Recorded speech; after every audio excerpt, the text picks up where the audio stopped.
here. Now, broadcasting from the underground command post, deep in the bowels of a hidden bunker, somewhere under the brick and steel of a nondescript building, we've once again made contact with our leader, Mark Levin.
Mark Levin here. Our number, 877-381-3811, 877-381-3811. Joe Biden wants to know what the Republican border plan is, Mr. Producer. I've got it. All the policies Trump had, put them back in place and finish the wall. There's my plan. I think it's 2 sentences long. What a disaster. And, you know, as bad as it is, and it's horrific, it's the worst it's ever been, ever. It's going to get worse come the end of the week with this Title 42 ending. Even there, under Title 42, 99% of the people who came through were cleared through because they didn't have time really to do the tests for COVID. But now that the foreigners know that they can come into the country regardless, they're lining up by the thousands. Over, and what you think about this? About 10,000 a day. 70,000 a week. Over 250,000 a month are going to come into the United States. I want you to think about that. Where the hell are they going to go? And, of course, the impact on society is just going to be enormous. There is a civil lawsuit in New York City. I've been meaning to get to this, and I want to get to it. There's a lot of talk about this so-called rape case in which Donald Trump was sued. Many, many years ago, the allegation is. And I want to go through this with you, and then we have a lot of other things I want to discuss with you as well.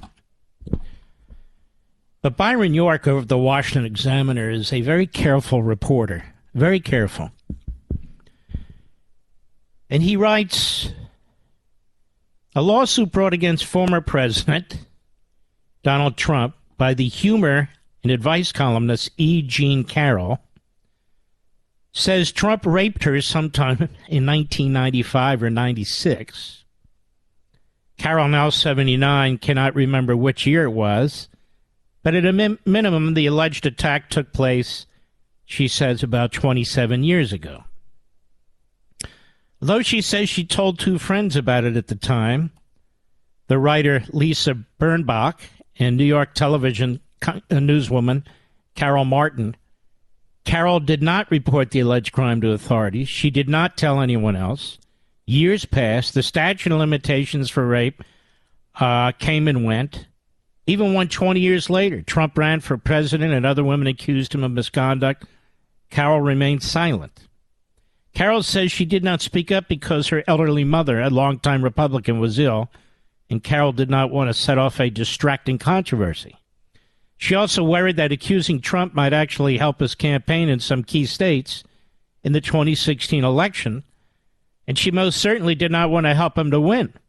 So for personal and political reasons, she remained silent, she said. Carroll has said her mind changed in late 2017 when the powerful Hollywood producer Harvey Weinstein was accused of sexual assault. The Me Too movement began and gathered steam, and to Carroll, it, quote, suddenly seemed possible that even Trump could be held to account, said her lawsuit. Yet even then, Carroll did not speak out. It was not until 2019 that Carroll publicly accused Trump, who by that time was president of the United States. Why in 2019? Because she had a product to sell. In the spring of 2019, writes York, Carroll began a promotional tour for a book in which she described what she says Trump did to her. As part of the promotion in the run-up to the book's publication, Carroll appeared on the cover of the New York Magazine wearing the same dress she says she wore when Trump allegedly attacked her in a dressing room at the New York department store Bergdorf Goodman, top store, more than 2 decades earlier. Carroll has said she broke the news in a book because she didn't want to tell the police or an elected office official or a journalist what had happened. Perhaps that's the case. It's also true that writing a book, unlike going to the police, was a way to make money while making news. And in this case, it was a book with a spectacular allegation. In any event, the rape that allegedly happened in 95 or 96 did not become public until 2019 when New York ran an excerpt of Carroll's new book.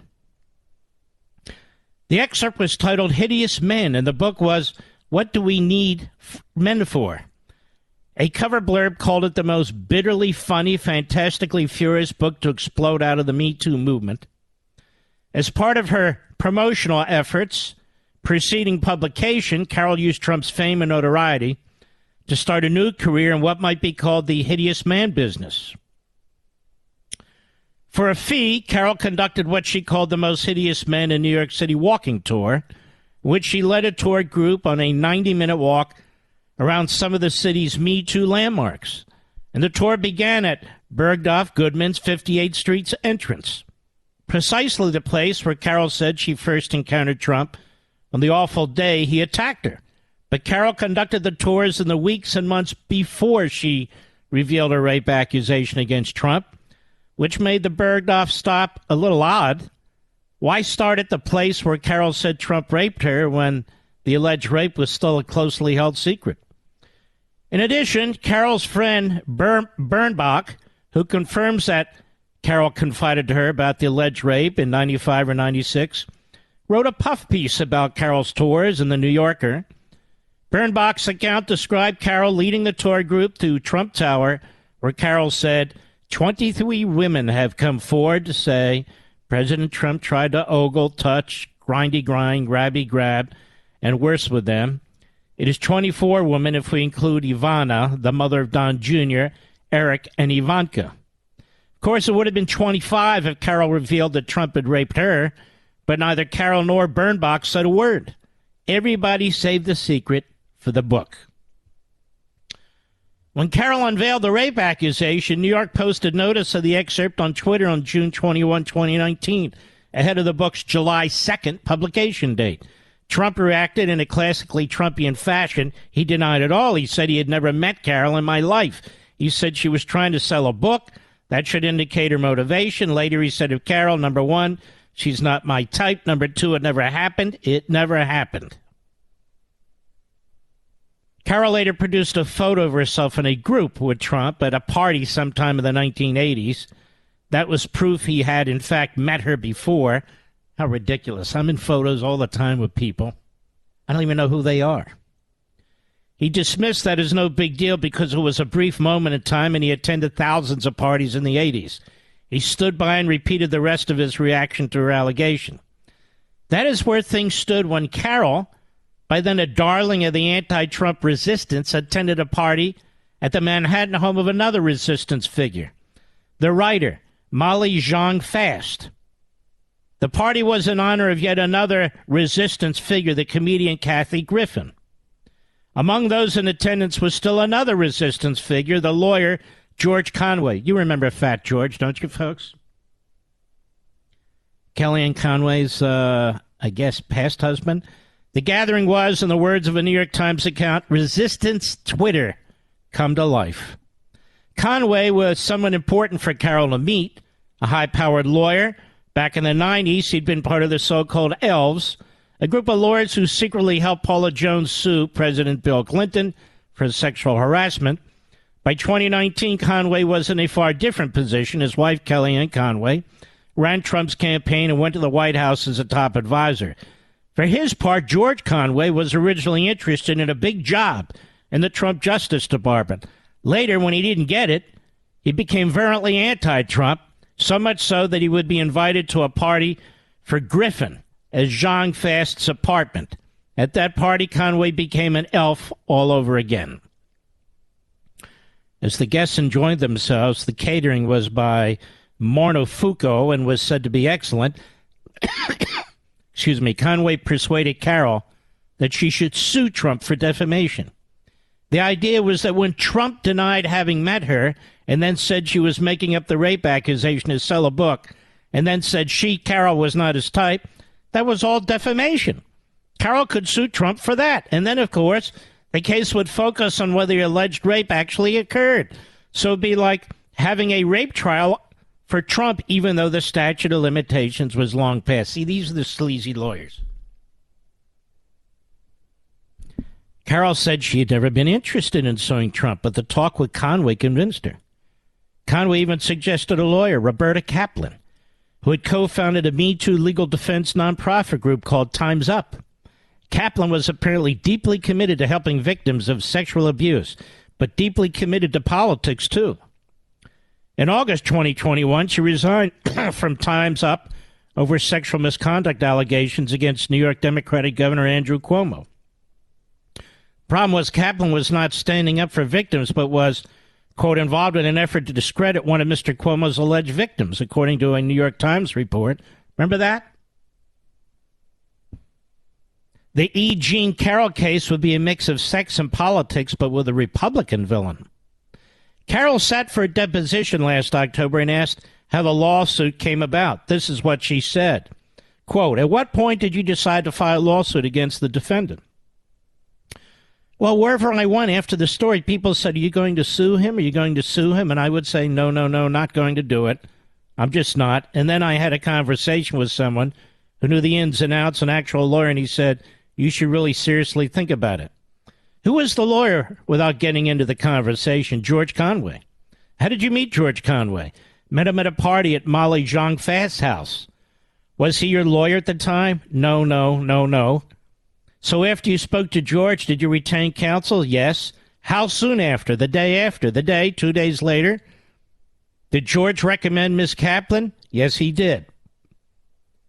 So the lawsuit was born. In November 2019, Carroll sued Trump for defamation. Trump, who had the protections of office as President of the United States, tried to get the suit thrown out. Legal wrangling ensued. Then two things happened to change the case.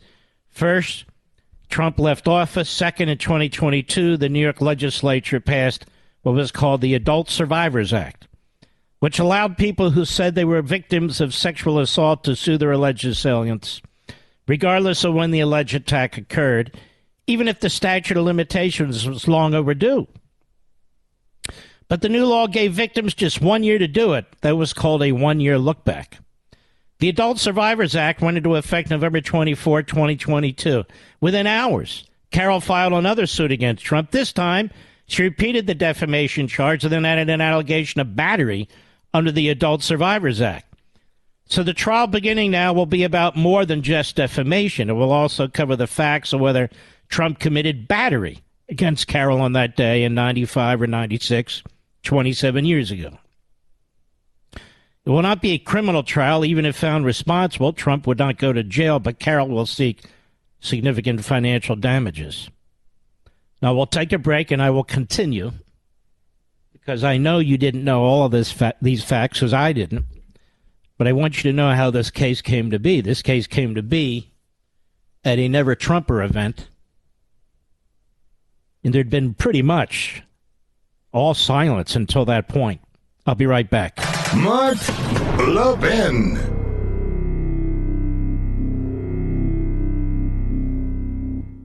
Now, I know you guys are worried. Federal Reserve staff said banking crises fallout could push the economy into recession this year.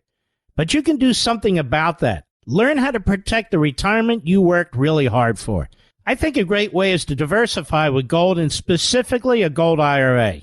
That's right, physical gold in your IRA. My favorite gold IRA company is Augusta Precious Metals. You got to call these guys and learn how a gold IRA can help you. So if you've saved $100,000 or more in a 401k or an IRA, call Augusta Precious Metals and get their ultimate guide to gold IRAs. Tell them Mark sent you, and they'll give you a free gold coin when you open a gold IRA. Call Augusta Precious Metals today, 8774-GOLD-IRA. That's 8774-GOLD-IRA. Consult your financial professionals before making investment decisions. Get risk disclosures at AugustaPreciousMetals.com. What a great company.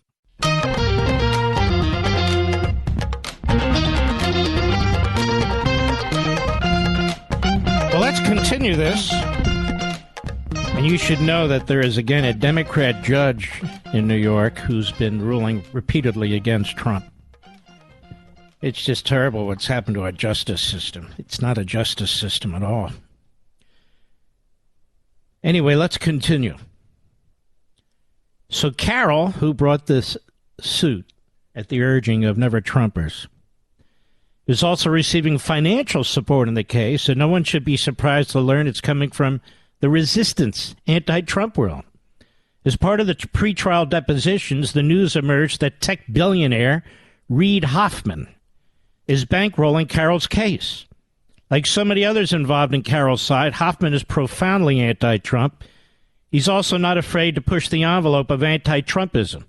In 2018, he apologized for funding a group that secretly imitated Russian disinformation tactics in an attempt to benefit the Democrat in Alabama's special election for the U.S. Senate. Hoffman's money has made some waves in the Carroll case because in her October 2022 deposition, she denied that anyone was paying her legal fees. Here is what Carroll said. Question, are you presently paying your counsel's fees? This is a contingency case, she said. So you're not paying expenses or anything out of pocket to date, is that correct? I'm not sure about expenses. I have to look that up. Is anyone else paying your legal fees, Ms. Carroll? No. As the trial approached, Kaplan, Carroll's lawyer, wrote to the Trump legal team to admit that what Carroll said was not true. Quote, during the course of preparing for her testimony at trial, Ms. Carroll has recollected additional information, Kaplan wrote. Well, Ms. Carroll stands by the testimony about the case being a contingency case. She now recalls that at some point her counsel secured additional funding from nonprofit organization to offset certain expenses and legal fees. Oops, the nonprofit group was a Hoffman group called American Future Republic. All right, I've got to take a break and I'll finish it up. But I do want you to understand how they're trying to set up Donald Trump on this one. I'll be right back. Now, I know you guys are worried. Federal Reserve staff said banking crises fallout could push the economy into recession this year. But you can do something about that. Learn how to protect the retirement you worked really hard for. I think a great way is to diversify with gold, and specifically a gold IRA. That's right, physical gold in your IRA. My favorite gold IRA company is Augusta Precious Metals. You got to call these guys and learn how a gold IRA can help you. So if you've saved $100,000 or more in a 401k or an IRA, call Augusta Precious Metals and get their ultimate guide to gold IRAs. Tell them Mark sent you, and they'll give you a free gold coin when you open a gold IRA. Call Augusta Precious Metals today, 8774-GOLD-IRA. That's 8774-GOLD-IRA. Consult your financial professionals before making investment decisions. Get risk disclosures at AugustaPreciousMetals.com. What a great company. Mark Levin, radio's hell-raising intellectual. Call now, 877-381-3811. Reparations, it's such a scam. Such a horrendous scheme. Massive redistribution of wealth. Massive attack on the taxpayers. I think here as I went with family to one battlefield after another. All the lives that were lost who get no respect whatsoever. Hundreds of thousands. Hundreds of thousands of men who lost their lives. The vast majority of whom were white Christian men who are under brutal attack today.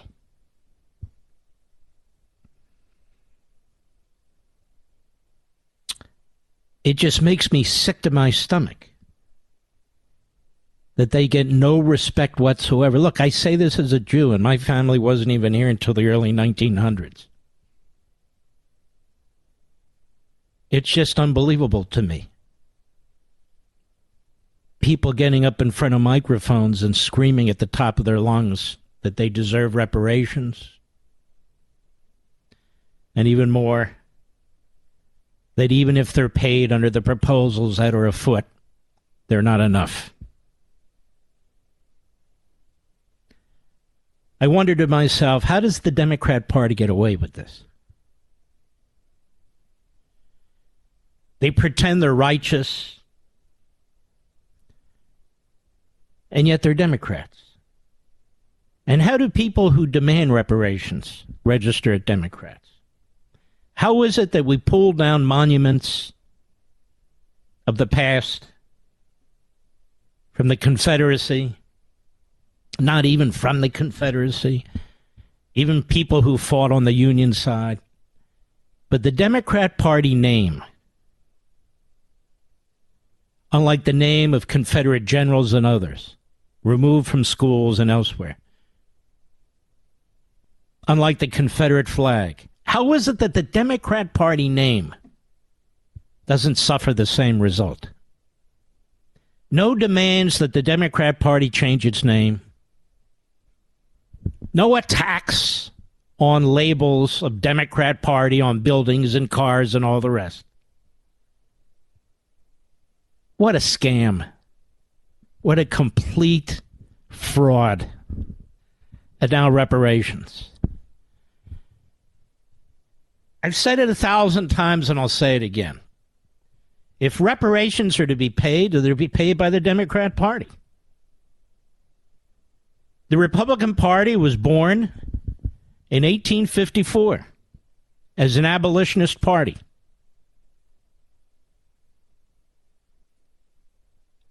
Maybe there were some Republican slaveholders, but very few. And so why don't we be discerning, if we're going to do reparations, about who's responsible for what? About who should pay what? About who was here at the time? Why don't we? Because this is, in part, a Democrat Party play with their base. And this is just another piece of the puzzle of American Marxism. That's why. People who are alive today don't deserve 1 penny in reparations. Not a cent. It's a free country. You want something, go out and earn it. And this isn't a systemically racist or unjust country. I know that. Because migration only goes one way in this country. Into the country, not out of the country. If you want to leave America, there really are no obstacles to leaving the country. The obstacles are supposed to be coming to the country. And yet people violate our laws and in some cases risked their lives, shark-infested waters, drug cartels, and the rest, to come to this country. People who were born in this country, who yell the loudest in this country, they don't leave it. And they're not going to leave it. And by the way, I'm not just talking about black people. It's white people, too. They don't leave it. Greatest country on the face of the earth. This is why I had on Life, Liberty, and Levin on Sunday Ms. Park.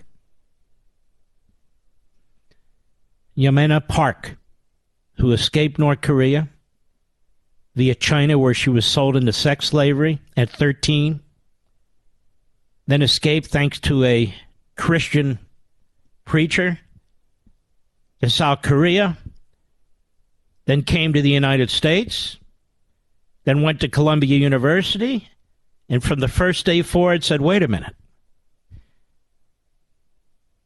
This is even worse than North Korea, what they're teaching here. In North Korea, they don't teach you to hate your own country. In America, they do. And she said there was absolute censorship, absolute shaming, absolute segregation, that you were not free to speak.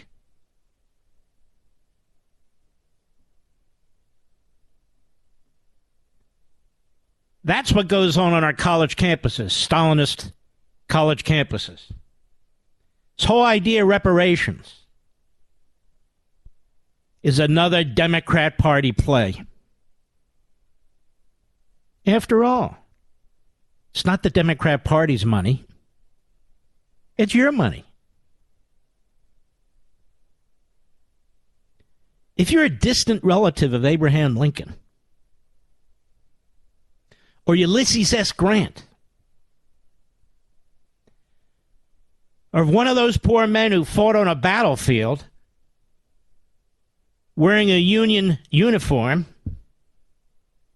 and died, whose name is not remembered, whose purpose is not remembered, whose battle is not remembered, you get nothing. Absolutely nothing. You don't even get respect. You don't even get acknowledgement. According to critical race theory, you're part of the white dominant society.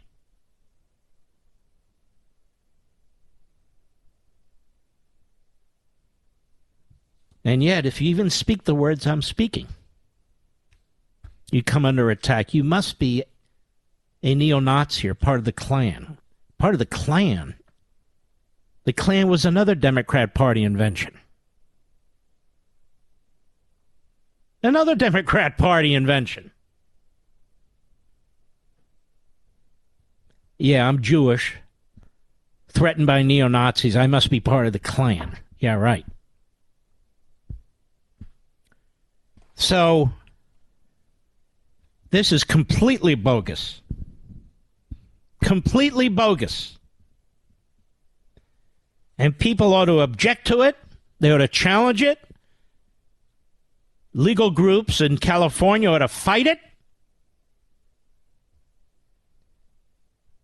Because this country's going to hell. It's unraveling. It's unraveling fast. At the hands of the Democrat Party. Reparations. Up to $1.2 million. And people are testifying it's not enough. It'll never be enough.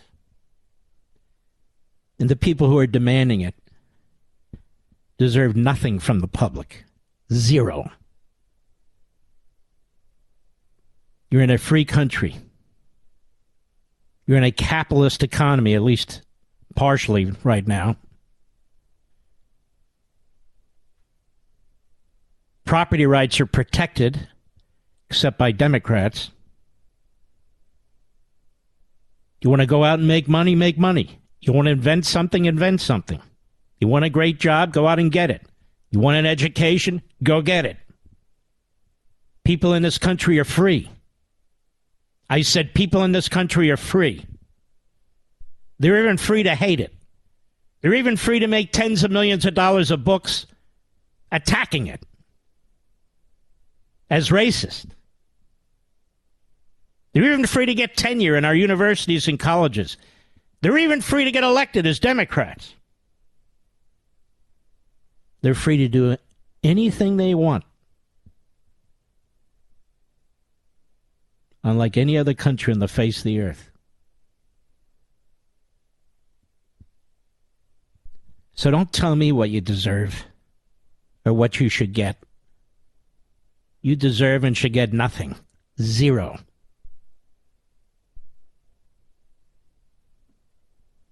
Many people have ancestors who went through hell 3, 4, 5 generations ago.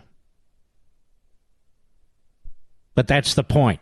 It's 3, 4, 5 generations ago. People have suffered through the Holocaust. People have suffered in Ukraine in 1932. Slaughtered by the millions.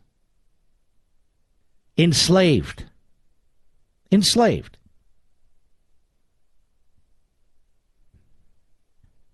They should... Well, we should go back? No. If you're in the United States, you should thank the good Lord that you're here. There's also an argument that's made that but for this hideous, really grotesque practice of slavery, which sadly and unfortunately is a poison that's played out in so much of the world. But obviously here in the United States, it is definitely a very bad mark on our history. No question about it. But no cultures are perfect. None. And let's not pretend that they are. No cultures are perfect. No European culture is perfect. No African culture is perfect.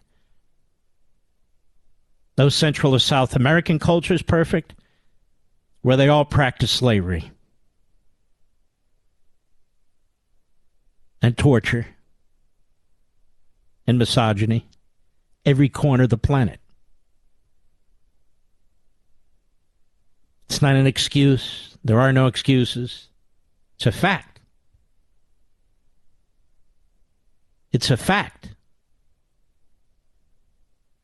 A sad fact.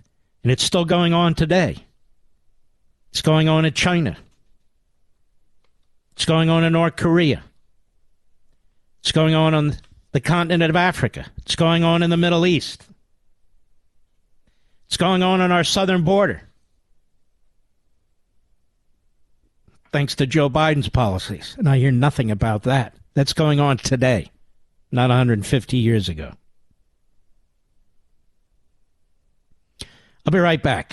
Mark Levin.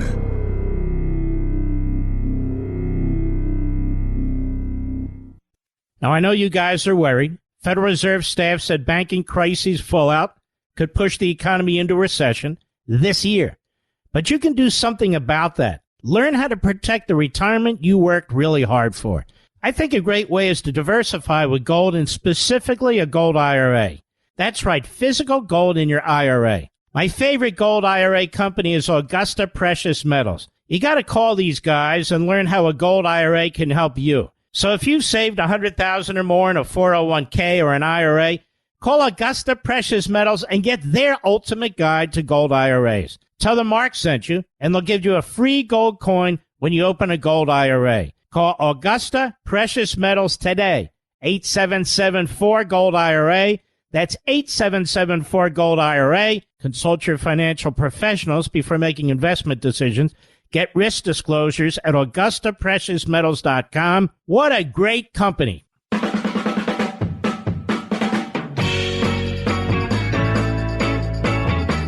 Stories are breaking as I sit here. So, but really, that's the end of the story with respect to the civil case in New York. There have been closing arguments, so you'll get an opinion. Another Democrat jury, I'm sure, with a Democrat elected judge. That never goes well. But I will say that the defense counsel exposed the fact that the story that Carroll came up with, or her story per se, was very similar to a Law and Order episode. And that Law and Order episode was something that he brought up in court, President Trump's lawyer. And she said, yes, that's just a coincidence. Well, we'll see what happens, but to me it stinks to high heaven. George Conway sleazing around in the background as he's eating 7 hot dogs at a time. Really a disgrace, and embarrassed his wife. Another disgrace. That guy's a real pig in more ways than one. I will be on Hannity, I guess, around 9:30 p.m. Eastern Time, if you'll post that, Mr. Producer. I wasn't here Friday. For 3.5 years, I've gotten a needle in my left eye. And without these fantastic doctors and without this medicine, this cutting-edge medicine that wasn't available 10 years ago, I'd be blind in my left eye. I don't know what happened 3.5 years ago. I had a hemorrhage behind the retina. But in any event, it still leaks, and this needle is necessary to keep my eyesight. And sometimes the needle plays tricks. And it was extremely painful. My eye was sealed shut. I couldn't read, so I couldn't do the program. Who sat in? Larry O'Connor, Mr. Producer? Larry's a good man. Known him a long time. I know his wife. My wife knows his wife. I want to thank Larry for filling in on very short notice. I very much wanted to do the show. Unfortunately, we had to cancel an important guest, Governor DeSantis. But we will have him back. I promise all of that. And also, let's see if I missed anything else. No, I don't think so. I think we're set. Now, the New York Post is one of the biggest newspapers in the country. It's the oldest still printing newspaper in the country. It is a good newspaper. It breaks a lot of stories like the Hunter Biden story. Well, the White House press office barred the New York Post from attending President Biden's only daytime public event today, as federal prosecutors near a decision in criminally charging Hunter Biden for tax fraud and other crimes, which the Post has covered. And as they write, Biden, who falsely characterized the Post reporting as Russian disinformation, appeared with Transportation Secretary Buttigieg to talk about airline policies at the White House adjacent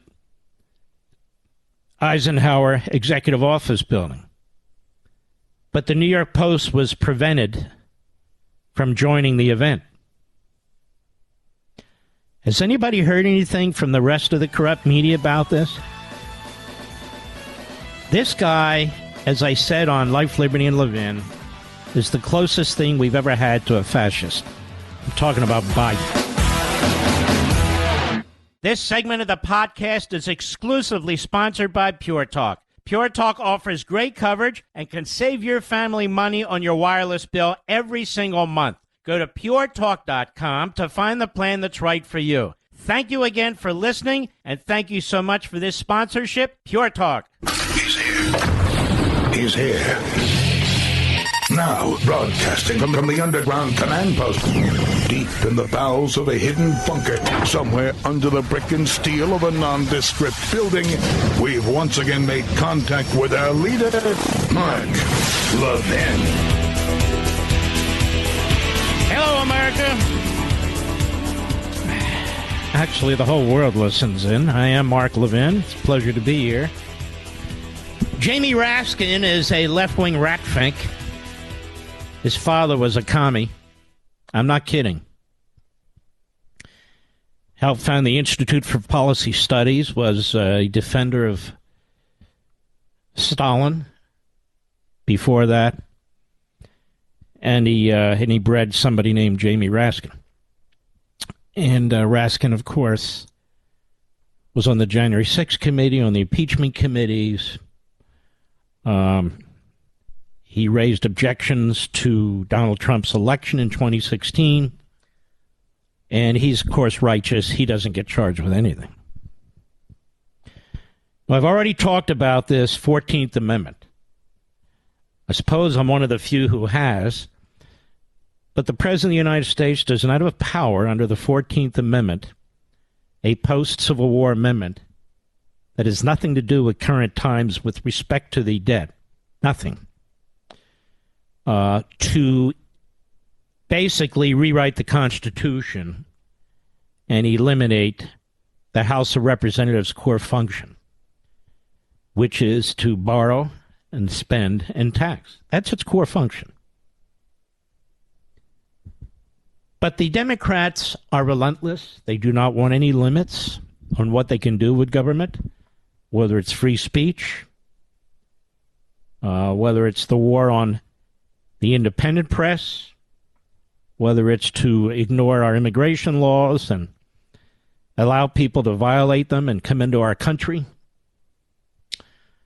and whether it is to spend us into oblivion. And Jamie Raskin is one of those leading the charge. Jen Psaki is a fraud, a phony, and a fake.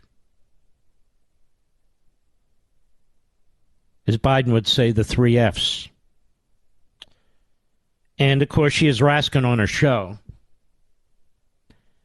And she sets him up with a stupid question, and he gives a pathetically stupid answer. Cut 13, go.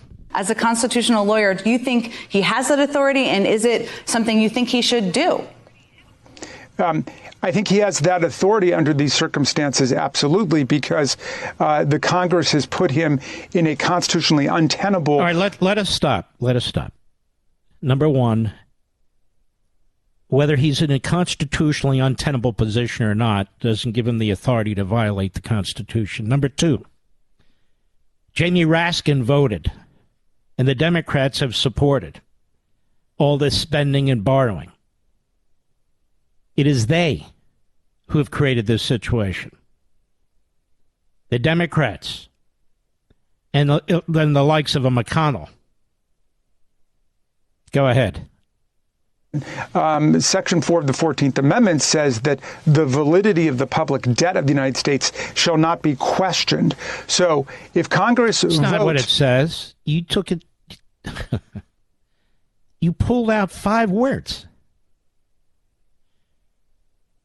It wasn't talking about today. It wasn't talking about the next century or the century after that. It's talking about post-Civil War, the Civil War debt. And in discussing the Civil War debt, it was discussing what could and couldn't be paid for. As we discussed, any monies that went toward rebellion or insurrection, the amendment says they were not to pay for. They were not to reimburse. Any monies that were owed as a result of the war would be honored. The full faith and credit would be honored. It's nothing to do with the schemes of the Democrats and Biden and the rhinos in jacking up spending before the Republicans are sworn in the House. And then they drop this ball on their head and say, you have to fund everything that we demand, as well as everything that Biden is now proposing on top of it.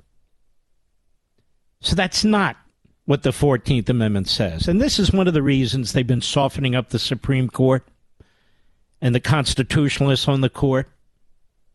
This is why they tried to destroy Alito with a leak.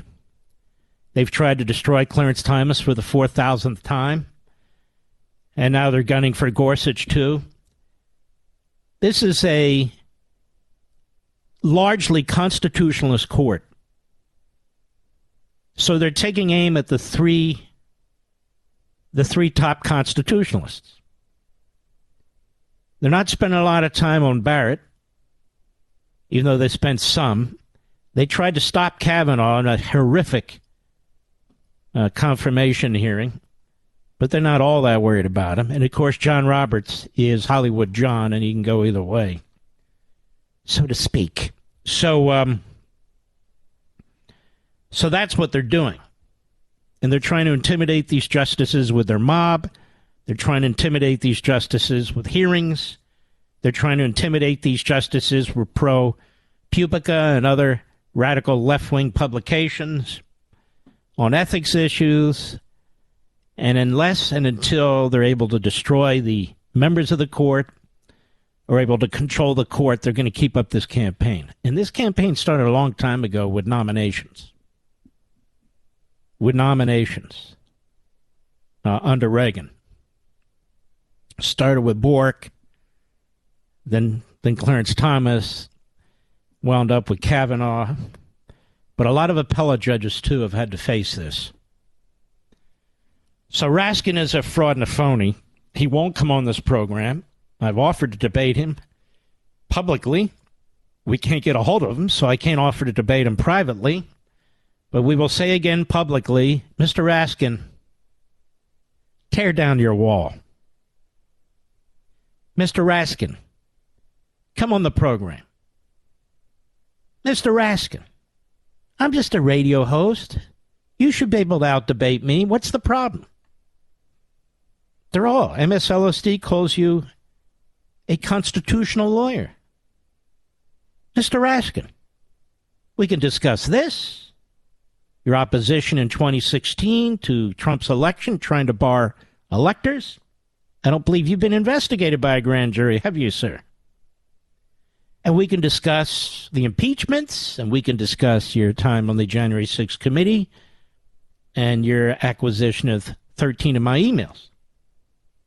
So let's discuss this, Mr. Raskin. You phony fraud, you coward, you moron. But let's discuss it civilly. Now, instead, he has to talk to the other phony fraud moron, Psaki. Wonderful. Denver City Council member Candy, I don't even know how to pronounce it. It's too many consonants. Cdebaca. Is the C silent or the D silent? Sidabaka. And I'm going to give a hat tip to Libs of TikTok, another courageous and hilarious group, and very, very important group. I want you to listen to another Democrat. You only hear this in the Democrat Party. And so when I call them Marxists, it's, hey, what do you mean we're Marxists? Marxists. M-A-R-X-I-S-T.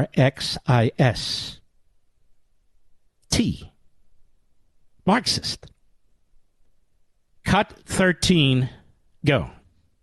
Capitalism was built on stolen land, stolen labor, and stolen resources.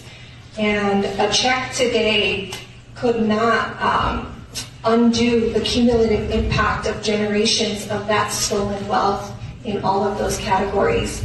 And so I think it has to come in the form of land, labor, and resources in an ongoing fashion. And there are structures that we have that could be flipped to begin to do that reparations. I told you there's no end to this. Of course, that's a lie. Capitalism was built on stolen land, stolen labor. Okay, who stole land from whom? Now, which group are we talking about now? Native Americans?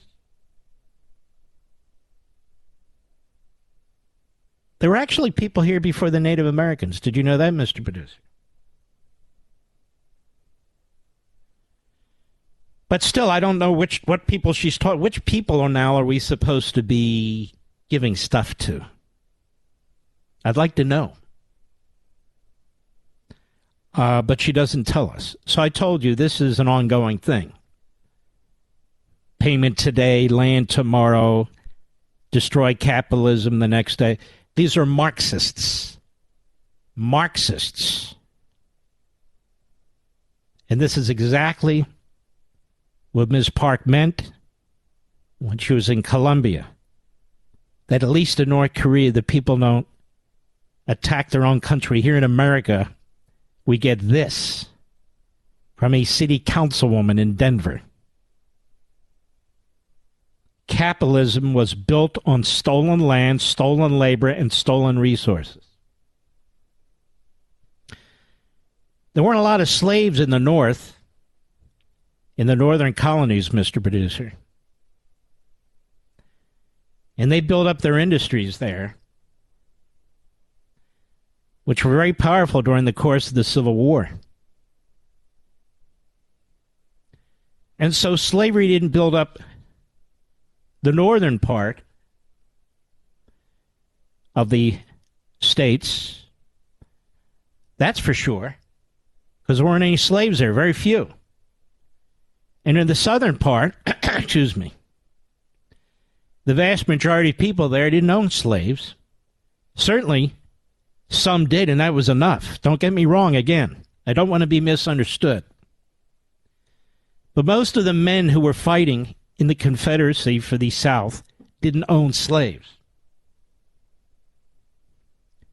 Too many did, but most of them did not.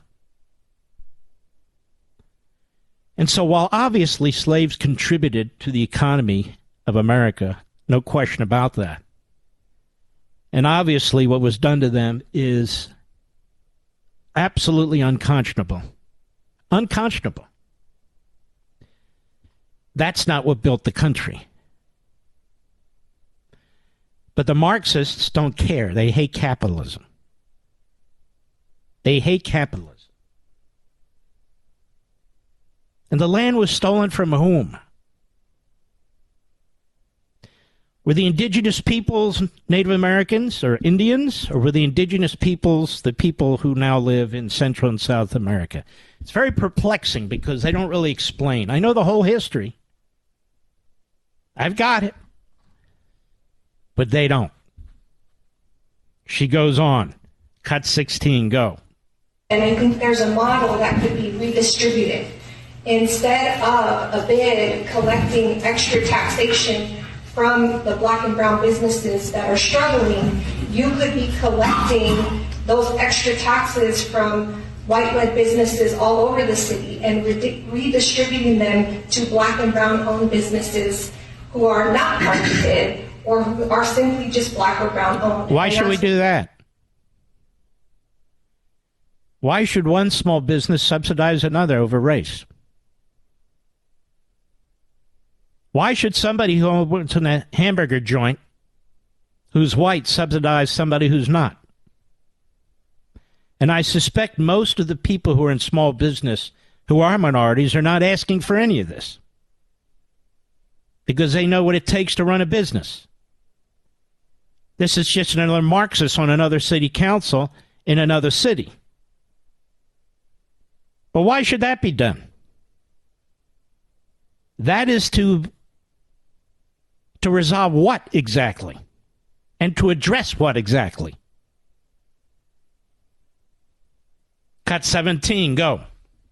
I also really want to point out that the Basic Income Project could be, if it were focused, an important way to return a check to an individual in an ongoing fashion.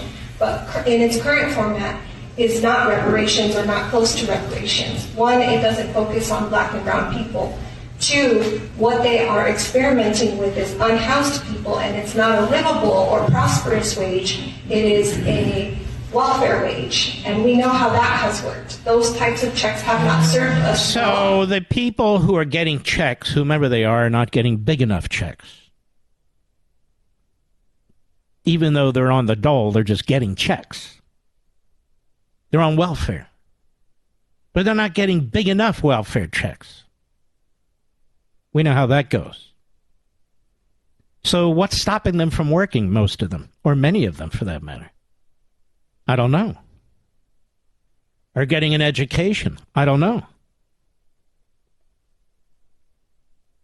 And it doesn't focus on black and brown people. What doesn't focus on black and brown people? You know, capitalism is a funny thing. It doesn't care what race you are. It could care less. Now, socialism does care. Marxism does care. It's called groupism. It's a word I think I've coined, groupism, as opposed to individualism. Individualism is get off your ass and work. I don't care what color you are. I don't care what your background is. I don't care what happened 5 generations ago. Let's go. Or you say it to yourself. I want to make something of myself. I get to live once on this planet, and that's the way it is. I want to live once. I mean, I want to live well if I'm going to live once. That's how free-thinking people think. That's what free will's all about. That's what unalienable rights are all about. But for the Marxists, it's about groupism. Like I say, a word I never heard before, so I've just made it up, I think. But you can look it up. Well, no, you didn't. I don't care. First one on radio, that's for sure. So it's about groupism, which is dehumanizing. Every one of these people you listen to, every one of these Marxists, you can hear it in their voices, how dehumanizing they are. How dehumanizing they are. Well, this business, these people, they can subsidize these people. And the people who did this, we want their land because they shouldn't have done that. I'll be right back. Mark Levin.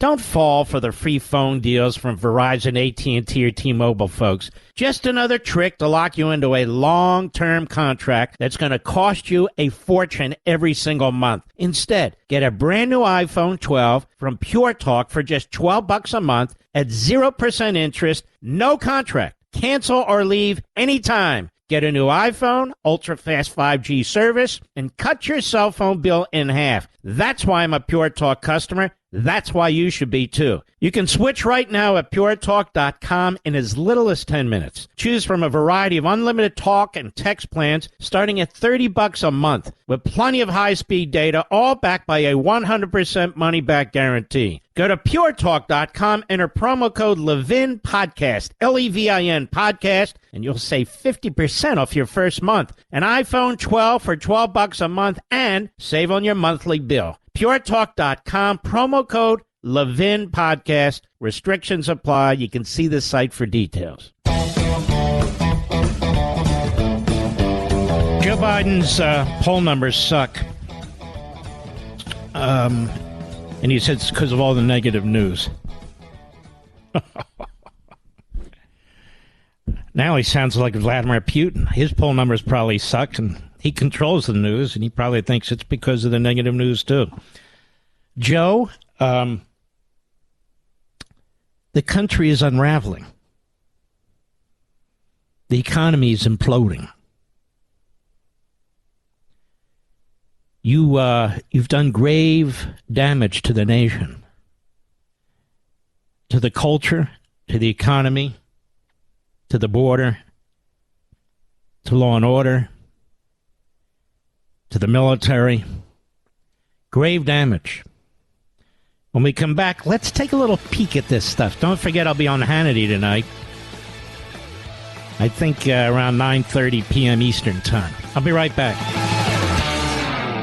Don't fall for the free phone deals from Verizon, AT&T, or T-Mobile, folks. Just another trick to lock you into a long-term contract that's going to cost you a fortune every single month. Instead, get a brand new iPhone 12 from Pure Talk for just $12 a month at 0% interest, no contract. Cancel or leave anytime. Get a new iPhone, ultra-fast 5G service, and cut your cell phone bill in half. That's why I'm a Pure Talk customer. That's why you should be, too. You can switch right now at puretalk.com in as little as 10 minutes. Choose from a variety of unlimited talk and text plans starting at $30 a month with plenty of high-speed data, all backed by a 100% money-back guarantee. Go to puretalk.com, enter promo code Levin Podcast, Levin Podcast, and you'll save 50% off your first month. An iPhone 12 for $12 a month and save on your monthly bill. puretalk.com, promo code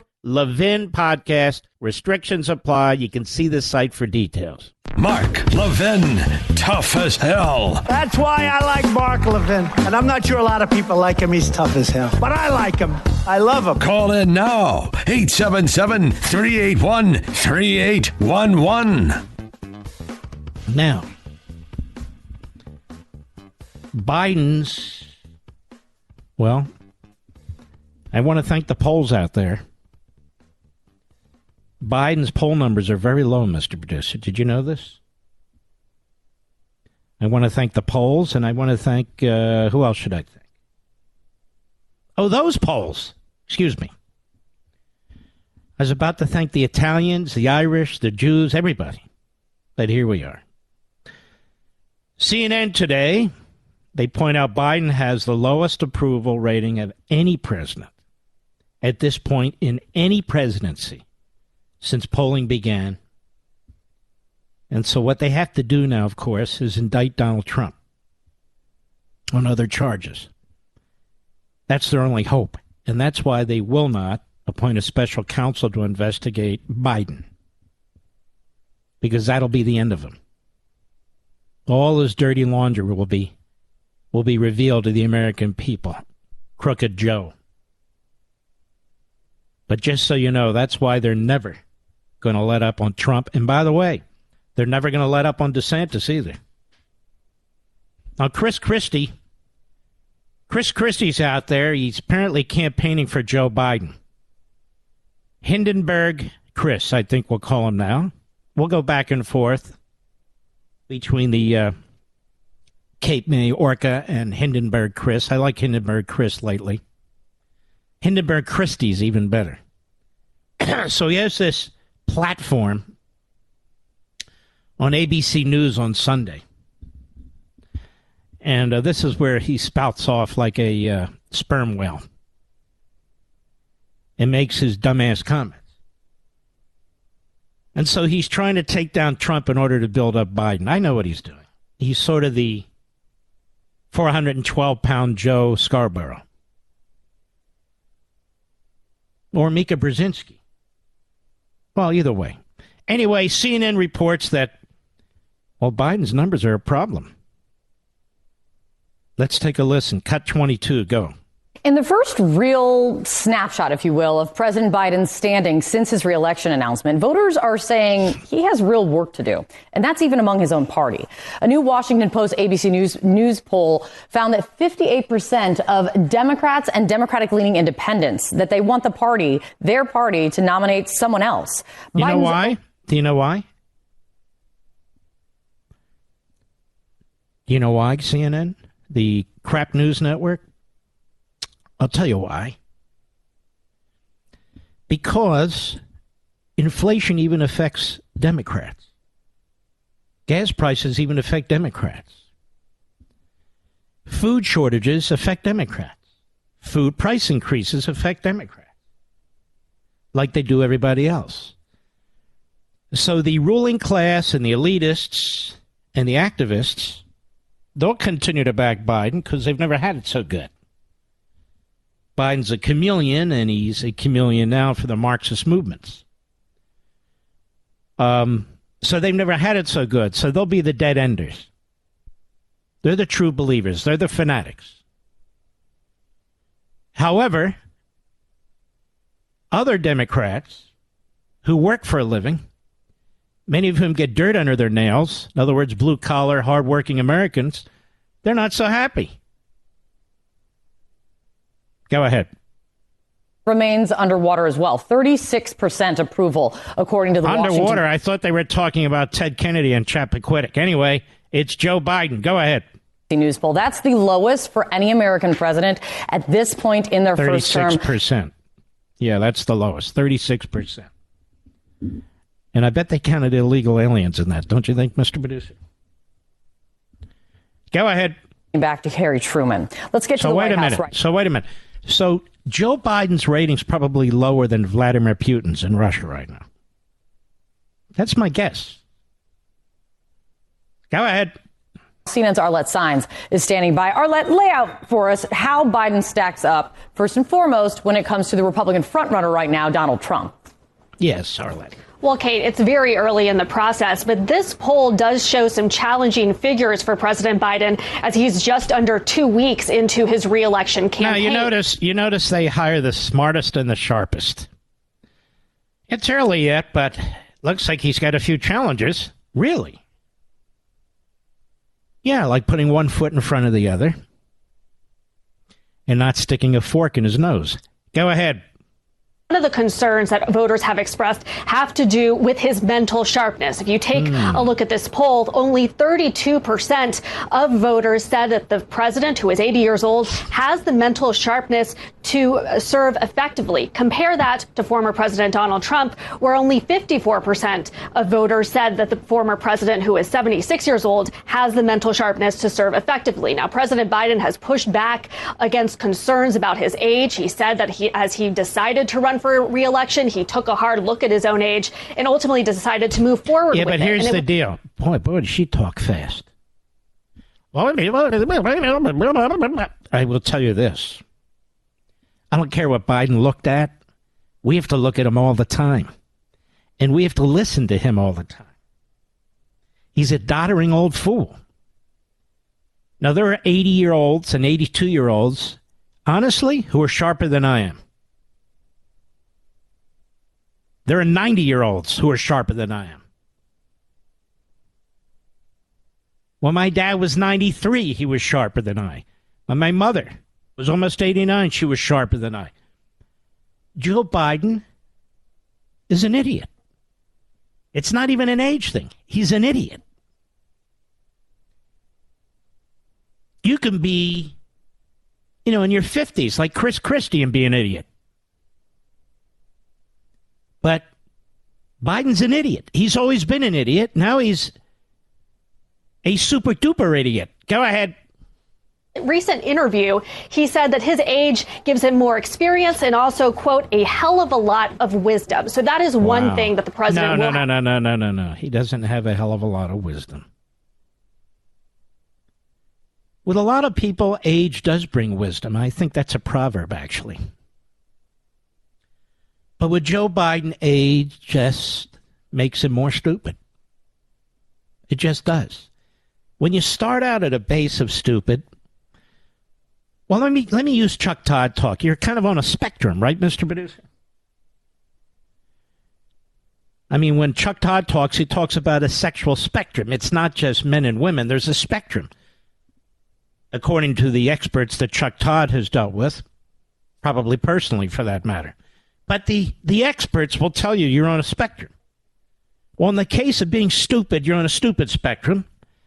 And Joe Biden's in the lowest of the quintile.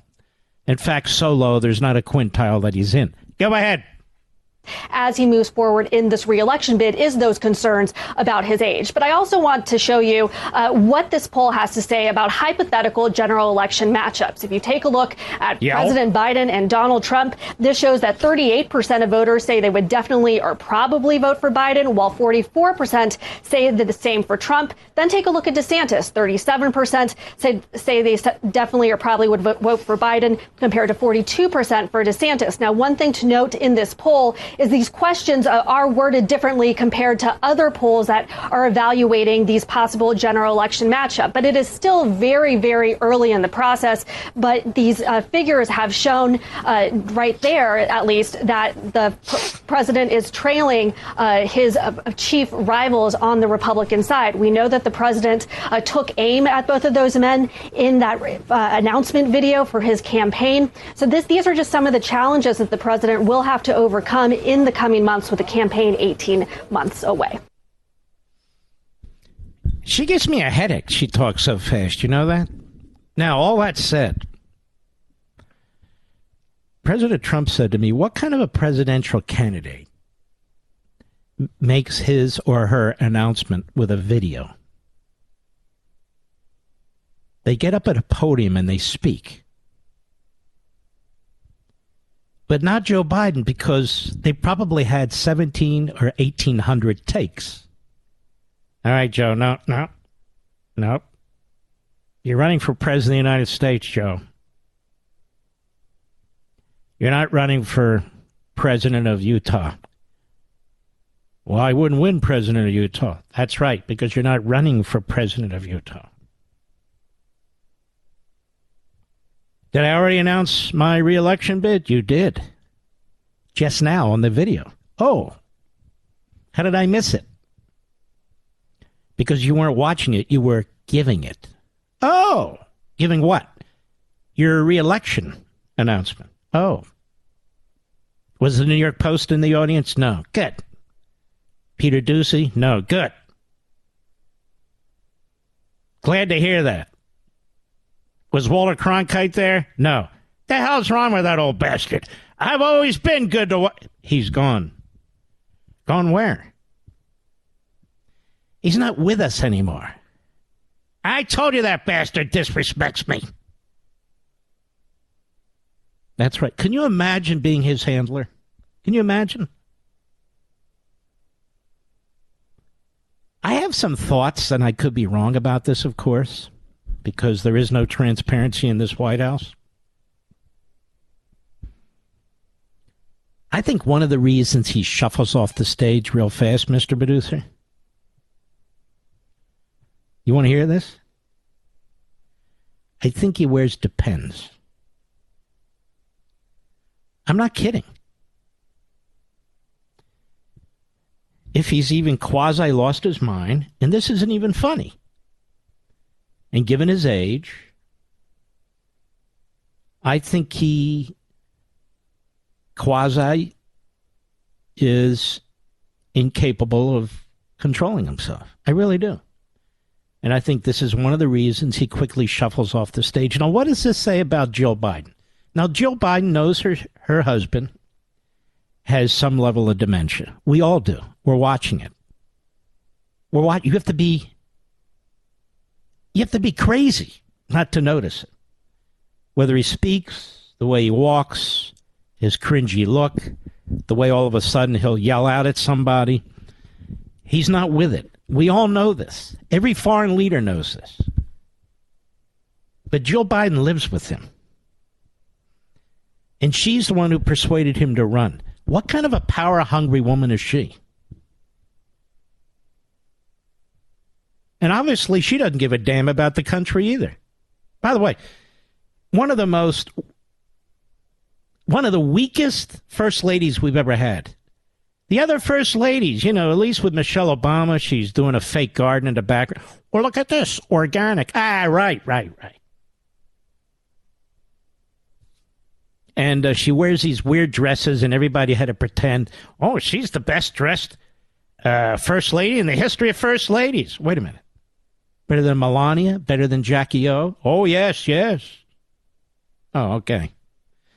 But this one, Jill Biden, nobody knows what she's doing. She's going to Philadelphia sporting events where the fans can't stand her. They don't want her there. Lenny Dykstra said every time she shows up, we lose, like the World Series. We lost the Super Bowl. And, of course, Lenny Dykstra's right. All right, I'll be right back. Mark Levin.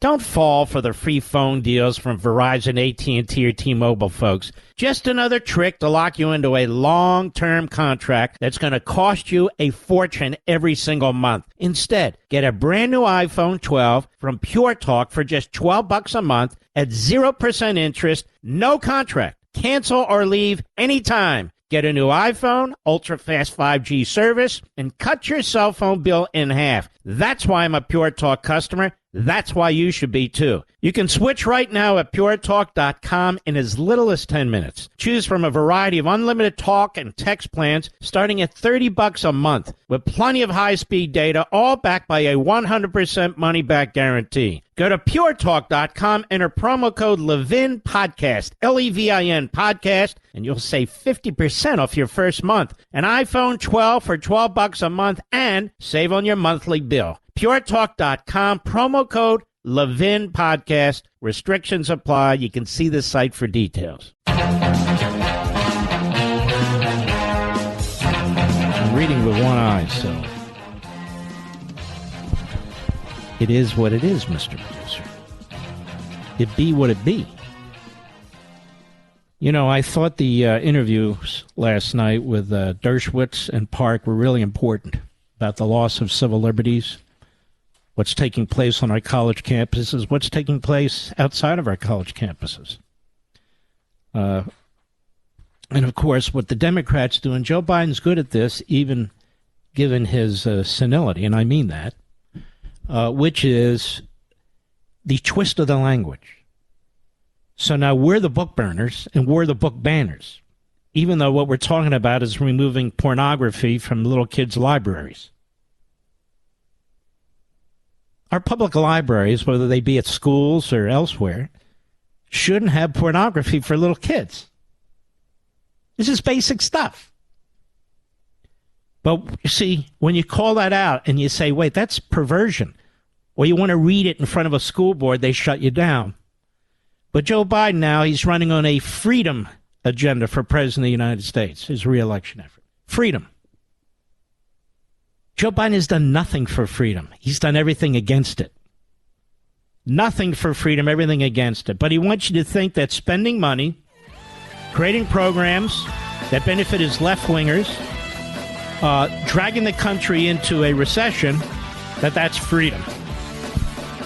No, I don't think so. I'll be right back.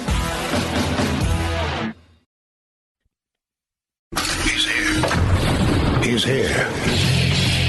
Now, broadcasting from the underground command post, deep in the bowels of a hidden bunker, somewhere under the brick and steel of a nondescript building, we've once again made contact with our leader, Mark Levin. Hello, America.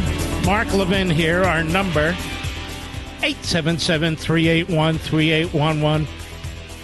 877-381-3811. Look, I want to thank the retired Marine, 24 years old, on the New York subway system, who stepped in to protect the other passengers on that train.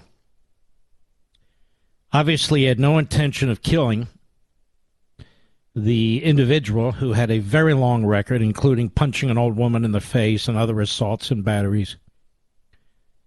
But he was threatening people. He was claiming that he was going to harm some people.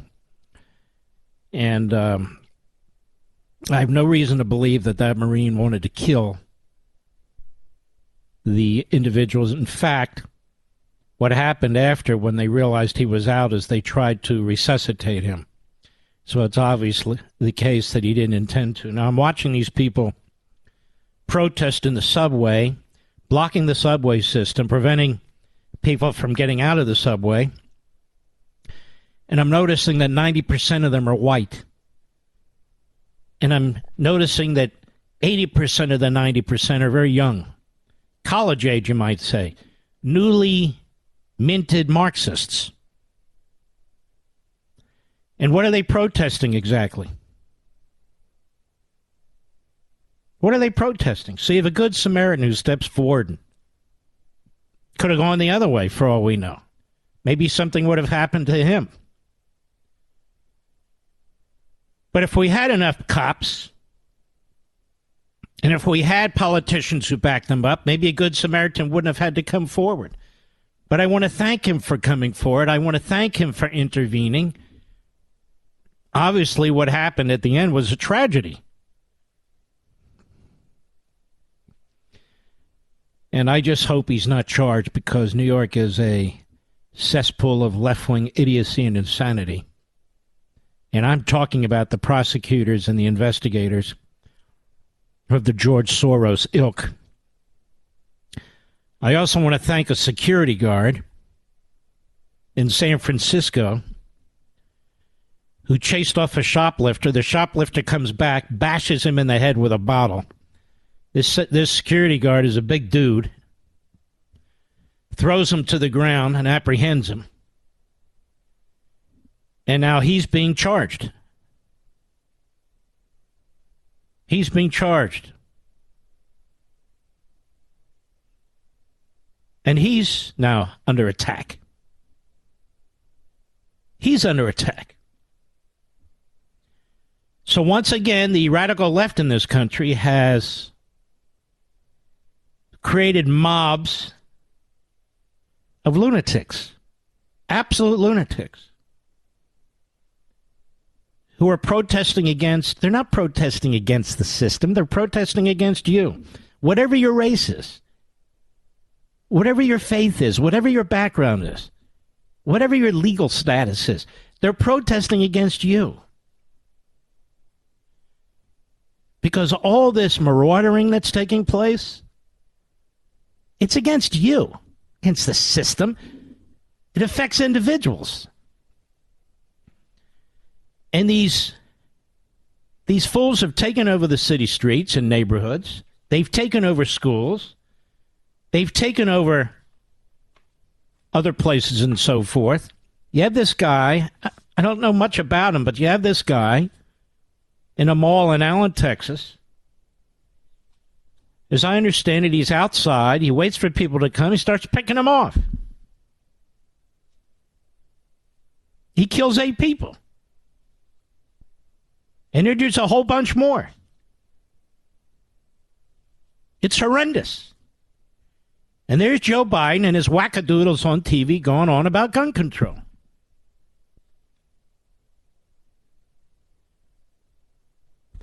Ten people were murdered, I believe it was 10, in Chicago, and I believe it was Chicago over the weekend. These people say not a word about it. Mehdi Hassan, if that is his name, on MSNBC, up against me on Fox, gets crushed. Even gets crushed by CNN. It's the fault of the NRA and Fox that this occurs. The moron Roland Martin. When I was a kid, Roland Martin, I think it was Roland Martin or somebody like that, he was a comedian on Laugh-In. But nonetheless, this guy's an unintentional comedian, and he's got a daily digital show. That doesn't sound good, does it, Mr. Producer? A daily digital show? What does that mean, a daily digital show? Anyway, that's Martin. Let's listen to what this genius has to say. Cut 11, go. The only way to change any of this is to completely wipe out the Republican Party. Somebody has to say it. Greg Abbott, the governor, is sick and demented. He has literally done nothing. And you're an ass and a fat slob. Demented. Now I think I know what they mean by daily digital show. Wipe out the Republican Party. Now, language like that is okay. Wipe out the Republican Party. Some nutcase may hear what he says, and if Republicans are killed, Roland Martin's going to pretend he never said it. Pretend he never said it. But Roland Martin, did he talk about what happened in our cities over the weekend? Not a word. And he won't. Because he's a coward. Go ahead. Governor Dan Patrick, the leadership, Republican leadership in the state, they literally have done nothing. They have ignored the Uvalde parents. I was at the Texas Capitol a few months ago where they were rallying there. They are not going to do anything. But here's also what No, they're not going to take people's guns. They're not going to do that. Because it doesn't work, number one. And number two, it's not their right to do it. I don't understand this. It doesn't even make sense. Let's try this, shall we, Roly? May I call you Roly, Roly-Poly Martin? If you have a criminal mind, or you have an evil mind, or if you're sick, when you go to a gun store to purchase a gun and you have to fill out the paperwork, are you going to tell the owner of the store that there's something wrong with you, or you plan to do something? No. So that's not going to work. Let's say you say that people can only buy one gun a month. Okay, the guy buys one gun a month for 3 months. So that's not going to work. Let's say you say we're going to outlaw magazines that hold more than 7 rounds or 5 rounds. People make magazines in their basement. Or they can get them in the black market. So that's not going to work. Let's say you outlaw weapons altogether. Well, we have a wide open border, not just illegal aliens and fentanyl drugs coming across. Illegal weapons are coming across. And of course, more will come across because the drug cartels get it. They know how this works. So that's not going to work.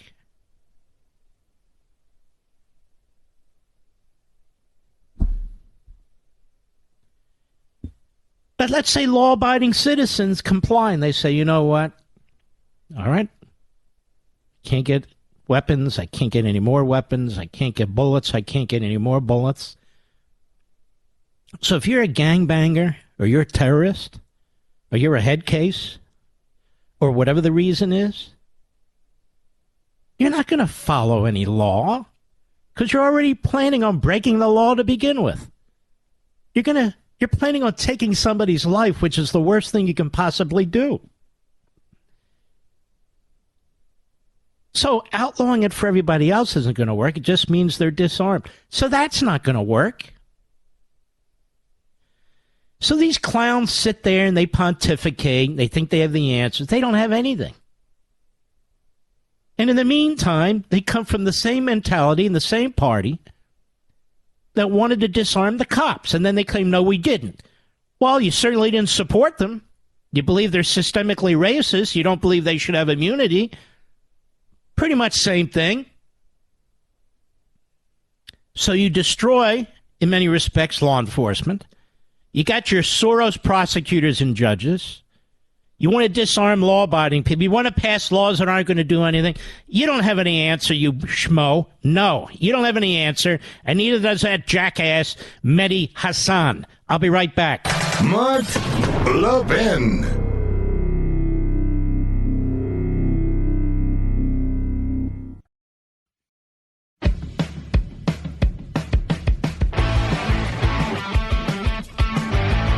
Pete Flaherty's an old friend of mine, even though I haven't seen him or talked to him in years.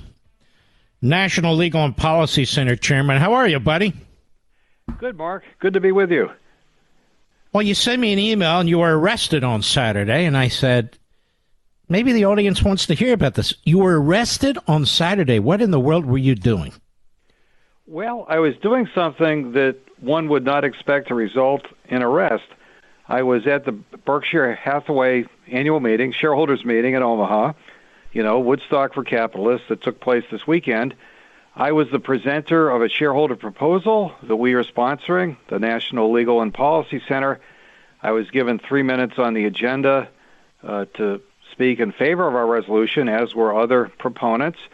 I got about a minute into my remarks and was interrupted by a Berkshire official who approached me from the side, and I appealed to the chair. I said that I was not going to be censored, and I appealed to the chair, who was Warren Buffett, and I won the appeal. He told me to continue, but to stay within the 3 minutes. I got about another 30 seconds or so, and Buffett started saying something. I really couldn't make it out, but in any case, soon after my mic was cut, within seconds, I was surrounded by representatives of something called Clark International Security. I was told I had to leave. I said I would leave when I finished my statement. And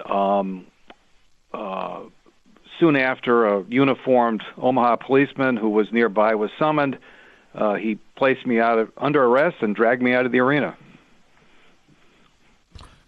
So they didn't like what you were saying. No, and what's remarkable? Saying? Yeah, well, what's remarkable is at the time I was dragged away, I was still within my 3 minutes. I thought I had a positive ruling from the chair already, and it was a little unclear to me whether my microphone had been turned off. But what I was talking about was our shareholder proposal for an independent chairman. I was arguing that Warren Buffett is so identified with Berkshire, the company, that the company risked reputational harm by his politics. And I pointed to all the money he's put into the Bill and Melinda Gates Foundation. It's going to support things like critical race theory and gender ideology. And we all know about Bill Gates's response to COVID, which he was repeatedly wrong. And but I really touched the third rail on a mention of Jeffrey Epstein. I talked about Gates. I said rhetorically that we know how much he cares about children, and that he traveled and met with Jeffrey Epstein many times, even after Epstein had been convicted of sex crimes. And apparently that was too much for Buffett, and at that point my mic was cut, and I was carted off to jail. Tell me what they did to you in terms of arresting you in the car and then taking you to jail. Well, I wish to make clear that the Omaha police were courteous and professional the whole time. I have absolutely no problem with them. But I was led from the arena. I was transported downtown by 2 more cops. I was searched. I was handcuffed. I was charged. I spent about 3 hours there. I finally bailed myself out, and I was a free man again. What were you charged with? I was charged with criminal trespass, which is a curious charge. I was on the agenda. Now, it is true that Berkshire Hathaway had control of the arena and had their security there, but they are a public company with public shareholders who have rights. It's not. They don't have total control over the meeting. It's subject to the laws of Delaware, the corporate laws in Delaware, where Berkshire Hathaway is incorporated. It's also subject to regulation by the Securities and Exchange Commission. Mark, I've been a shareholder activist for 19 years. I've never had my mic turned off, and much less being arrested. And I've never heard of any other shareholder activist ever having that happen to them. This is unprecedented. Do you think your group, the National Legal and Policy Center, will sue Buffett for what he did? Well, I would maintain that I was falsely arrested. Exactly. Perhaps it was a malicious prosecution. Those questions are being reviewed by our general counsel, Paul Kamenar, right now. And he's a great lawyer. He's an old friend of mine as well that I haven't talked to in years. But nonetheless, I haven't talked to anybody in years, Pete. It's not just you. Well, I talked to him a lot today, I'll tell you that. Good. Now, let me ask you this. Did anybody in the arena at all come to your defense? I was booed a bit. I was booed last year. You got to remember that people come from all over the world for this meeting. People adore Warren Buffett. They're his fans. But at the same time, both this year and last year, I received many expressions of support for people who were there. In fact, the videotape evidence we have came from people who just sent it to us unsolicited. The meeting, the Q&A, the popular Q&A with Charlie Munger and Warren Buffett was carried live stream on CNBC. They had an exclusive deal. The business part of the meeting where I spoke was not carried anywhere, and I believe that was designed. So we had to rely on just ordinary people sending us videotapes, and they've been doing that. And it's from several angles, and we're grateful for those folks who checked in, and they also gave us expressions of support when they sent us that video. Well, do you think you were targeted because they knew who you were from the prior year? Their guard was up. When I got there, the liaison from Berkshire came over to me and said, well, I hope you're going to stay on topic, which struck me as very odd. That's never happened to me before at a shareholder meeting. I have the right, when I'm at that microphone, to say anything I want, and they have no right to control what I say, and they have no right to silence me, yet they did. Yeah, I think it might be a very, very important lawsuit for the entire movement to hold these boards and these companies accountable. If people want to help you, Pete, if they want to learn more about your organization, where do they go? Go to our website, nlpc.org. Let's put that on our sites, Mr. Producer, nlpc.org. Pete Flaherty, keep us informed. Take care of yourself, man. You bet, Mark. Thank you. Stay out of jail, for God's sakes. I'll be right back. The Mark Levin Show, the pool feed for the conservative media. Dive in now. 877-381-3811. Anybody out there know Arabic? Mr. Producer, Mr. Call Screener, keep a line open, would you please? I'm looking this up. I was just messing around during the break. And Biden's name backwards is Nedib. Nedib. So I looked it up. So what does Nedib mean? And then I have here, somebody says in Arabic it means, so I'm saying, sower of corrupt seed. Sower of corrupt seed. I don't want any jokesters. I want somebody maybe from ancestry from that part of the world or knows how to speak Arabic. Sower of corrupt seed. Is that what Nedib means in Arabic? I'm curious. So keep one line open, Mr. Call Screener. Again, no kibitzers. I need to know. Because if it is, I've got a whole new shtick I want to do here. Right, Mr. Producer? So Joe Biden does this phony interview with Stephanie Ruhle. A weirdo, if you ask me. What does she go on private jets with Wall Street types? Isn't that the one, Mr. Producer? I think so. And Stephanie Ruhle, spelled Ruhle, R-U-H-L-E, Stefanon Ruhle. Anyway, so she's interviewing Joe Biden. I think it was late Friday, so it's under the radar. And he considers this obviously a friendly interview. Cut 6, go. Sir, there is something personal that's affecting you. Your son, while there's no ties to you, could be charged by your Department of Justice. How will that impact How do you know there's no ties to him, Stephanie? No wonder they asked you to do the interview. You're an idiot. Are you not familiar with all the information out there about the big guy, Mr. 10%?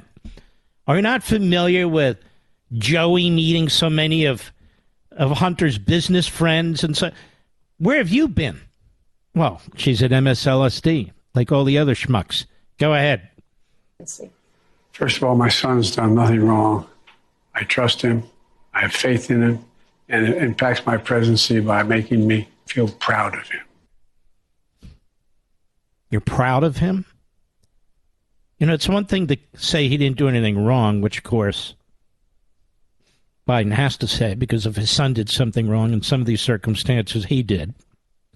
But he's proud of his son. He's proud of the fact that he had hookers and had a drug problem. He's proud of the fact that he was doing all these sleazy deals and he bought a gun while lying on a federal form. He's proud that his son didn't pay his taxes. He's proud of his son for having a daughter who he will not recognize and will not support. But then again, chip off the old block because as old man, you, Joe, you won't recognize your granddaughter either. And I want to say something about this. That's their flesh and blood. You don't turn your back on flesh and blood. I don't care who it is. That's a little girl.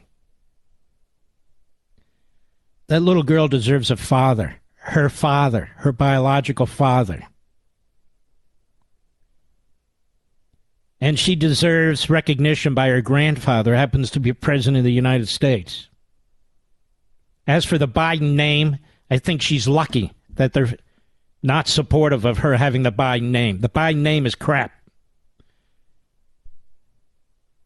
But the idea that you father a little girl and you take no responsibility for that little girl really turns my stomach.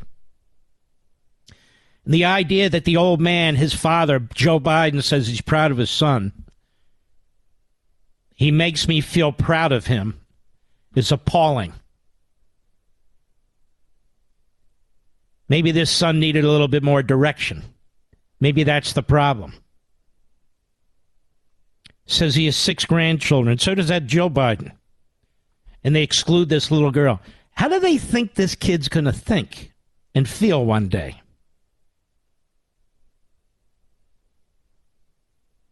I mean, I'm quite serious about this.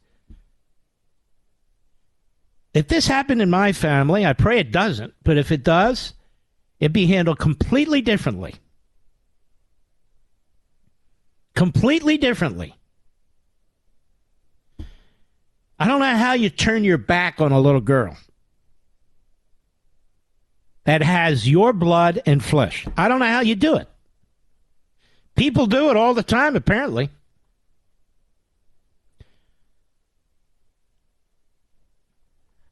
But that shows me what chumps these two are, and they have absolutely no class, and they never have. Joe Biden's never had any class, ever.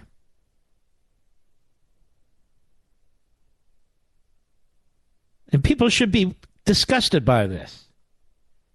This is why I think some people support abortion on demand, because they want no responsibility for what they've done. Hunter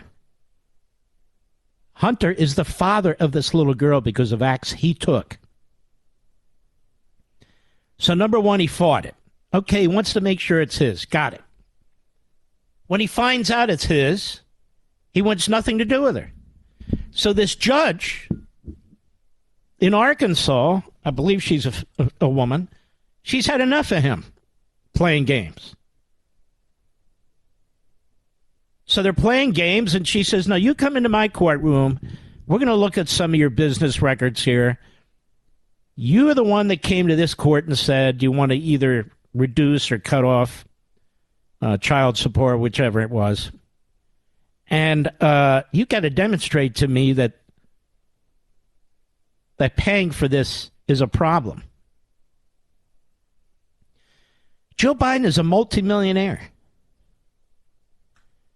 Thanks to the communist Chinese and all the other frauds have been paying him over the 2 years he wasn't in government. But he's a multimillionaire. You know what I would say to my son? I hope you pay it. I hope you pay it, and I want that little girl at the Easter egg roll, and I want that little girl at different events where we have kids at the White House, the Christmas party. I want her here. And I want you to be a father to that kid. That doesn't mean you have to be around the mother. I want you to be a father to that child. In fact, I insist on it. That's what I would say. Oh, Mark, you're not... I'm telling you, that's what I would say.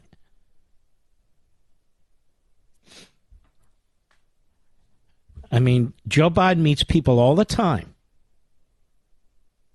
Little kids all the time. Who came into this world the same way this little girl did. He would never turn his back on a stranger.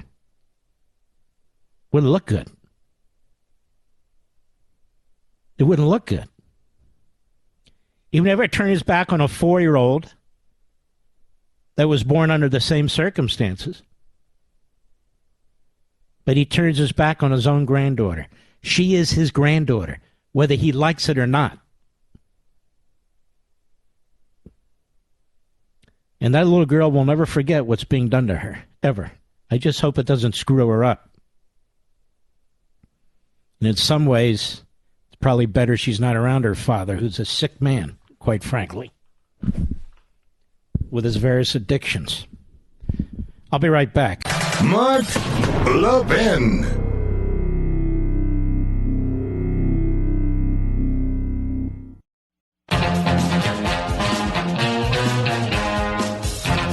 All right. We have a couple of callers here who think they know what Biden's name means backwards, Nedib in Arabic. Let us go. Who are the callers, Mr. Producer?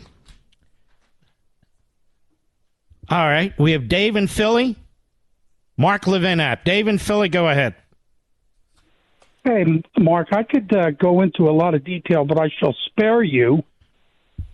So I asked Rabbi Google, and sure enough, that name backwards is a sower of corrupt seed. It's an Arabic name.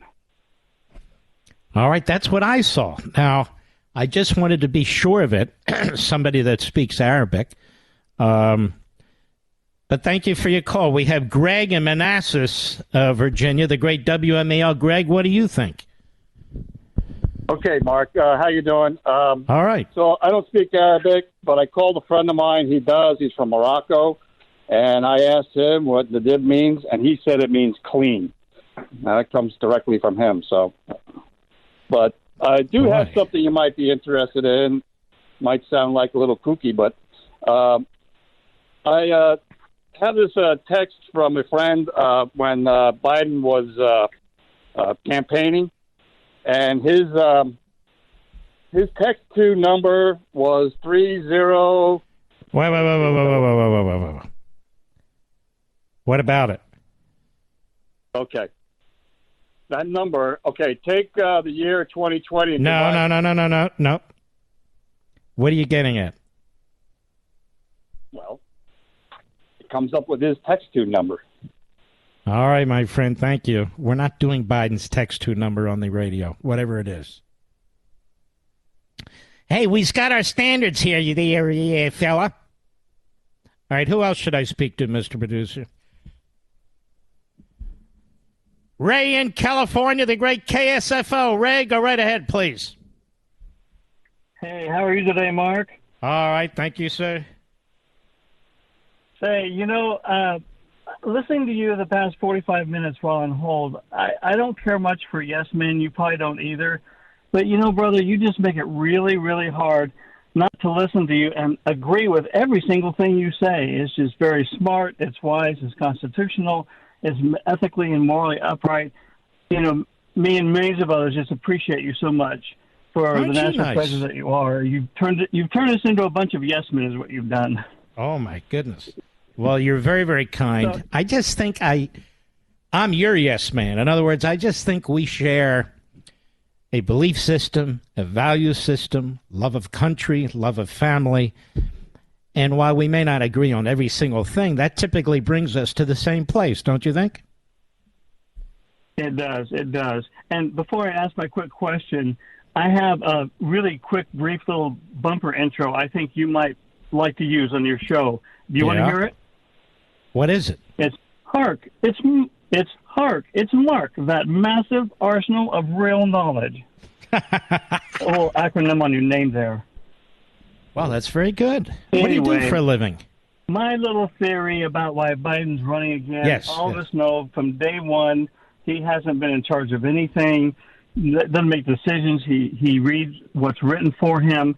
And, of course, we've all seen that video of Obama who was interviewed about running for a third term at one point in time. It's on YouTube. And the man actually says his ideal situation would be, to be behind the scenes and calling the shots and kind of running things. Mm-hmm. That would be perfect for him. He would love to do that. And I'm simply taking him at his word. And my assumption is that he and Susan Rice and his minions have basically been calling the shots the whole time Biden's been in. So they got him in once, I personally believe, by fraud. And why wouldn't they want him in again? They're running the country into the ground, but they're running the country and doing what they want, and they got full deniability. And why wouldn't they want to stay in power? The people behind them. Well, that's all true. In other words, they're getting what they want. The country's going to hell. Their policies are being imposed upon us by executive orders and other fiats of sorts. And I think you're 100% right. Good point. Thank you for your call. By the way, folks, I will be on Hannity in about a half hour on the Hannity show. Who else do we have? We don't have any time, do we? 40 seconds. Will in Texas. We'll get back to you, I promise. And by the way, the people, the family who lost loved ones in Texas, our heart goes out to you. It's so horrendous. You're right. We can't really know what it's like exactly. But just know there are millions and millions of us who are praying for you and stand with you. We salute our armed forces, police officers, firefighters, emergency personnel, our truckers, freedom fighters in Taiwan and Ukraine. And I will see you tomorrow, and I will see you in 30 minutes. God bless.